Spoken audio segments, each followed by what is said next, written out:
We all know why the walls around our capital exist. This world fell to the forces of darkness.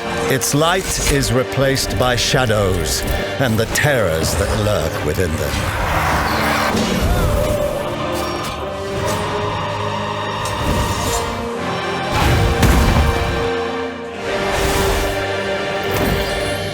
With our faith in the Divine One and the power He bestows on me, can we thrive in a corrupt world.